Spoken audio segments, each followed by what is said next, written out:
2 minggu ini 3 kasus saya yang pro bono meledak langsung ditanggapi.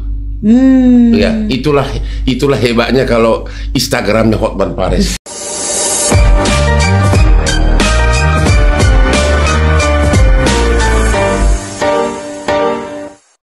Mengapa ini diatur dalam undang-undang tersendiri? Karena merupakan perintah dari putusan Mahkamah Konstitusi. Ketika persoalan penyadapan dalam Undang-Undang KPK itu dulu diuji, perintah dari Mahkamah Konstitusi, pemerintah dan DPR harus membentuk undang-undang khusus mengenai penyadapan. Supaya ini tidak tumpang tindih, makanya kita mengatakan di dalam RUU KUHP itu bahwa untuk penyadapan ini akan mengikuti undang-undang tersendiri. Tetapi persoalan pencekalan dan lain sebagainya, karena hukum acara terkait terorisme, tindak pidana korupsi, narkotika, ini kan ada undang-undangnya tersendiri. Saya kira mahasiswa semester 2 pasti tahulah yang namanya lex specialis derogat legi generali, bahwa aturan khusus itu mengesampingkan aturan yang umum. Begitu kira-kira. Kalau pengalaman Bang Hotman, sejauh ini pernah nggak ngedampingin kasus yang seperti Prof. Edi bilang gitu, yang penyadapan segala macam? Itu dalam kasus-kasus narkoba itu sering, ya. Itu banyak itu terjadi, ya. Terutama sekarang ini lagi benar-benar on dalam kasus korupsi. Jadi makanya kita pengacara ini sekarang handphonenya harus 5 atau 7 gitu. Ya. Aduh. Tapi gini Pak Prof, ada mau saya tanya, secantik apapun undang-undang, sehebat apapun undang-undang, kalau tidak ada sanksinya bagi aparat, apa? Misalnya gini, kalau dilanggar itu semua mengenai hak-hak dari si termohon, dari si terperiksa, ada nggak dalam KUHP itu tentang sanksinya apa? Apakah otomatis BAP-nya batal? Ya, jadi begini, kalau kita berbicara sanksi pidana, jelas bukan merupakan ranah dari KUHP. Bukan. Dia ada pada KUHP. Hanya sanksi sahnya pemeriksaan tersebut. Persis. Ini kan yang paling penting. Apa konsekuensi jika prosedur itu tidak diikuti? Benar. Nah, contoh konkret itu di state dalam RUU KUHP. Penggeledahan, penyitaan yang tidak sesuai dengan prosedur atau tidak mendapatkan izin, maka tidak diperhitungkan sebagai bukti. Ya. Itu saya kira yang kalau di dalam konteks teori biasa kita sebut dengan istilah unlawful legal evidence. Ya. Perolehan bukti dengan jalan yang tidak sah memang tidak diperhitungkan sebagai bukti. Nah, itu saya kira itu suatu kemajuan yang berarti. Nah, bagaimana dengan si terperiksa yang tidak dikasih kebebasan berbicara dengan kuasa hukumnya selama BAP? Karena itu sangat sensitifnya di situ. Persis. Makanya di sini kita kan ada semacam kalau kita lihat bahwa di dalam upaya paksa dan lain sebagainya itu kan ada bisa di-challenge. Jadi ada 2 pengawasan tuh.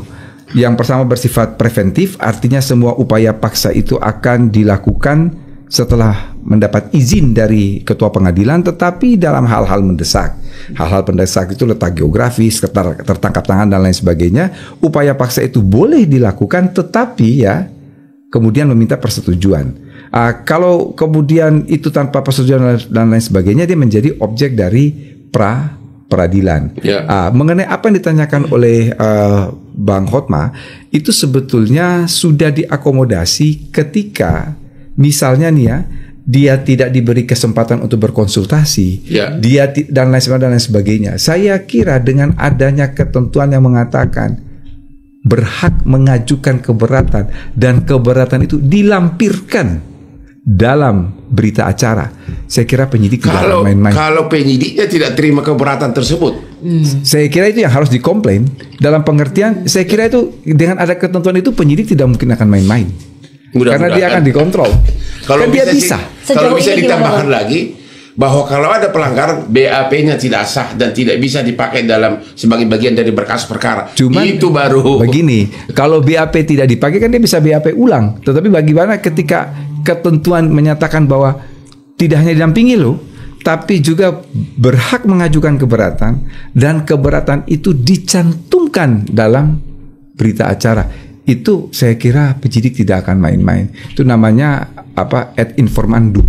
Ad informandum itu setiap keberatan dari seorang advokat itu memang dicat. Ini kan draftnya masih dinamis.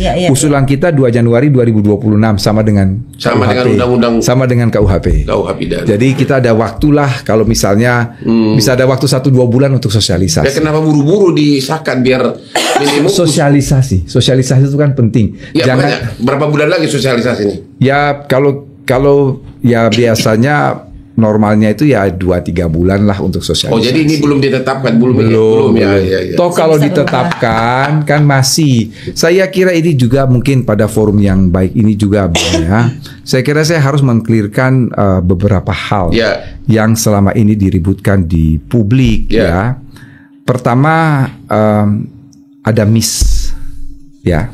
Kan kita lihat bahasa di koran, bahasa di TikTok, di Instagram dan lain sebagainya. Ini ribuan daftar inventaris masalah DIM kok dibahas dalam 2 hari. Ya benar itu. Langsung selesai. Salah satu yang protes itu Hairul Huda. Cuma 2 hari. Ya. Saya ini kan bukan sekali membuat undang-undang ya. Ada 1676 DIM. 1676. DIM tetap itu 1091. Sejak zaman bahula juga DIM tetap nggak pernah dibahas. Kalau sudah tetap kan berarti ngapain lagi dibahas? DPR, pemerintah setuju dengan usulan DPR. Itu 1091 DIM tetap. 295 DIM bersifat redaksional, typo dan lain sebagainya. Itu juga nggak akan dibahas. Lalu ada kurang lebih 91 DIM yang dihapus. Mengapa dihapus? Karena redundant. Lalu ada 200-an DIM yang direposisi. Jadi misalnya mestinya di pasal sekian ini dipindah ke sekian. Jadi mensistematisir. Artinya saya ingin katakan kepada publik, yang menjadi objek pembahasan itu hanya 130 DIM. Oh makanya bisa 2 hari. Ya bisa 2 hari. 130 DIM itu yang isinya substansi atau substansi baru. Nah, ini yang saya kira perlu dikelirkan. Jadi jangan dipandang bahwa 2 hari itu bahas 1671 DIM. Dan enggak lah. 2 hari itu hanya membahas 130 DIM yang bersifat substansi atau substansi baru. Dalam pembahasan undang-undang memang yang selalu dibahas itu hanya substansi atau substansi baru, yang tetap itu tidak pernah dibahas. Ini yang saya penting untuk mengklirkan kepada publik bahwa dalam 2 hari itu bukan 1676 yang dibahas, tapi 130 saja yang merupakan substansi atau substansi baru. Hanya itu saja. Itu yang pertama. Yang kedua, saya mau mengatakan bahwa meaningful participation di dalam pembahasan undang-undang itu jangan dilihat 2 hari pada saat bahas di DPR, tidak. Ini kan proses. Menteri Hukum dan Menteri Sekretaris Negara menerima surat Presiden tanggal 19 Maret. 5 hari kemudian Kementerian Hukum itu mengundang ahli. 15 ahli di Grand Melia. Ini ada DIM, mari kita bahas bersama. Kemudian setelah Lebaran, mulai dari akhir April sampai dengan tanggal 28 Mei kurang lebih ada 5 kali pertemuan. Kami selalu mengundang teman-teman ICJR, kami selalu mengundang para ahli, kami selalu mengundang Koalisi Masyarakat Sipil, termasuk terakhir Bang Hotma tanggal 28 Mei 2025 itu dilakukan Zoom meeting dengan perguruan tinggi di seluruh Indonesia yang punya fakultas hukum. Itu sampai 5.000 streaming. Jadi DPR, pemerintah punya catatan. Nih pasal ini siapa yang mengusulkan? Tidak mungkinlah kita akan mengambil 100% semua masukan. Itu kan nggak mungkin. Tapi kita punya catatan. Contoh, tadi yang dikatakan Bang Hotma, advokat berhak mendampingi, berhak mengajukan keberatan. Ini kita tahu siapa yang mengusulkan. Semua organisasi profesi advokat mengusulkan. Koalisi Masyarakat Sipil mengusulkan. Dan kita terima. Nah, itu contohnya seperti itu. Kemudian yang berikut adalah mengenai upaya paksa yang juga didengung-dengungkan dalam 10 pasal bermasalah. Semua upaya paksa itu izin pengadilan. Kecuali dalam 3 hal. Jadi upaya paksa kan tadi ada 9 tuh. Mulai dari penangkapan, penahanan, penggeledahan, penyitaan, pemeriksaan surat, pemblokiran, penetapan tersangka, penyadapan, dan cekal. Yang tanpa izin pengadilan hanya 3, Bang. Satu adalah penetapan tersangka. Saya pikir wajar. Karena tidak ada tindakan pengadilan hukum. terpenuh. Betul. Yang kedua penangkapan. Penangkapan tidak ada izin. Mengapa tidak ada izin? Penangkapan itu hanya 1 kali 24 jam. Ya. Di mana ada izin? Ya. Kalau tertangkap tangan, kita minta izin. Pelakunya lari, nanti yang dimaki-maki kan penyidiknya, Polri-nya yang dimaki-maki.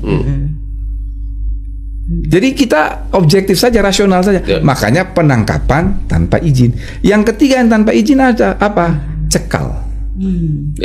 Cekal. Selebih dari itu semua izin. Oke, terkait dengan yang 3 ini ada satu yang menarik yang lagi on sekarang ini kan perkara korupsi. Ya, penetapan tersangka. Sering sudah ditetapkan tersangka, tapi kerugian negara dari lembaga resmi, dari BPK atau dari BPKB belum ada. Itu saya alami sendiri. Sudah ditetapkan tersangka, padahal perkara korupsi itu kan salah satu unsurnya kan harus ada kerugian negara. Apakah mungkin saya kira ngasih detail itu diatur di KUHP ini? Jadi kalau kita lihat dari 30 perbuatan dalam Undang-Undang Tindak Pidana Korupsi yang dikualifikasikan sebagai tindak pidana korupsi, yang kerugian keuangan negara kan hanya 2 pasal. Yang 28 kan tidak. Kalau suap menyuap kan tidak ada urusan dengan kerugian keuangan negara, bribe. Jadi memang kalau dalam putusan Mahkamah Konstitusi itu adalah factual loss, bukan potential loss. Memang harus ada audit. Ya maksudnya pada saat penetapan tersangka itu apakah sudah ada audit? Karena yang terjadi sekarang ini berjalan dulu, ditahan dulu 20 hari baru. KUHP tidak mengatur sedetail itu, tapi KUHP memberikan guidance minimum 2 alat bukti kan kira-kira begitu. Bisa diterima Bang kalau begitu? Belum puas. Karena itu paling banyak begitu kasus korupsi. Belum ada kerugian negara. Padahal unsur korupsi itu kan salah satu adalah ada kerugian negara yang di luar suap ya. Tapi nggak ada sama sekali buktinya, tiba-tiba tersangka. Satu hal lagi ya, saya kira kita bicara RKUHP ini harus mencari win-win solution. Mengapa? Bang Hotma bisa bayangkan ini 2 kepentingan nih yang bertolak belakang. Kepentingan pelapor, korban, dan kepentingan si tersangka, orang yang diduga melakukan tindak pidana. Kalau Bang Hotma jadi pengacaranya korban, maunya segera ditangkap, ditahan. Tapi kalau Bang Hotma jadi pengacaranya pelaku, nanti dulu. Tidak gampang meramu ini. Sehingga kalau orang mengatakan ini perlindungan HAM, perlindungan HAM-nya siapa? Karena perlindungan HAM bagi korban itu bertolak belakang dengan perlindungan HAM bagi pelaku. Jadi tidak gampang. Makanya kita harus ekstra hati-hati ketika merumuskan. Harus ada balancing, harus ada keseimbangan itu. Kalau dari sisi korban kan maunya ditangkap, ditahan kan? Iya pasti. Kalau dari pelaku kan tidak. Jadi coba tanya, yang ada maksud perlindungan HAM ini HAM-nya siapa? Kalau HAM pelaku pasti dia kontra dengan HAM korban. Make sense. Nah kalau pelarangan peliputan nih langsung, itu gimana tuh Prof? Begini, pasal itu kita hapus dari RUU KUHP. Mengapa kita hapus dari RUU KUHP? Karena itu sudah ada di dalam Kitab Undang-Undang Hukum Pidana di bawah bab tindak pidana terhadap proses peradilan. Bahwa peliputan dan lain sebagainya boleh. Satu kata kunci, izin ketua majelis, itu saja. Makanya kita hapus dari KUHP karena sudah masuk dalam material, ada dalam KUHP. Tapi kan kenyataannya nggak pernah terlaksana itu. Tidak pernah terlaksana. Karena kalau udah datang 50 wartawan ya nggak bisa. Persis. Nggak konsen. Itu juga, itu kita win-win solution. Itu kita mencari titik tengah tidak gampang loh. Di satu sisi dikatakan sidang terbuka untuk umum.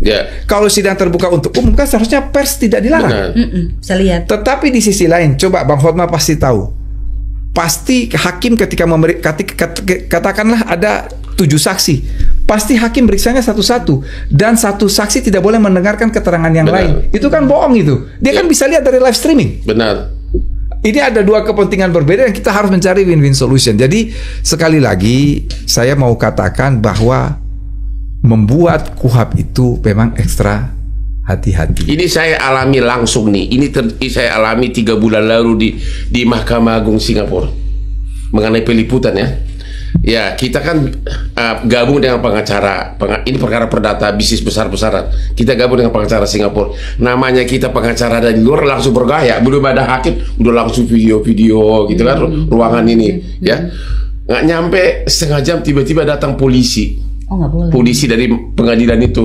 Handphone kita diminta satu-satu diperiksa, disuruh hapus. Padahal sidang aja belum mulai.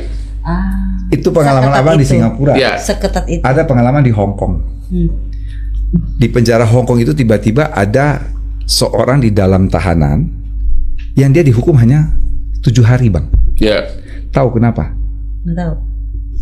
Hakim memasuki ruang sidang dan dia tidak berdiri.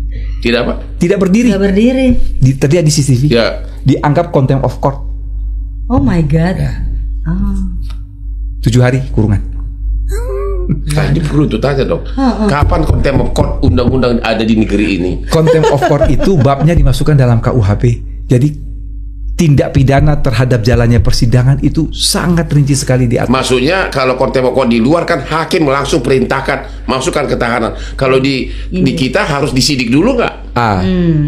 Di sini saya berbeda pendapat. Kalau saya karena itu terjadi di depan mata hakim, seharusnya hakim segera bisa memerintahkan itu. Nah itulah di luar begitu semua. Kalau di kita harus ke polisi lagi. Kalau saya tidak, seharusnya memang bisa langsung. Karena itu kan terjadi di depan hakim. Benar. Yang di KUH pidana kita yang itu gimana? Aku belum baca tuh. Yang KUHP kita itu mengatur rinci tuh bahwa memang contempt of court itu termasuk ketertiban dalam persidangan itu.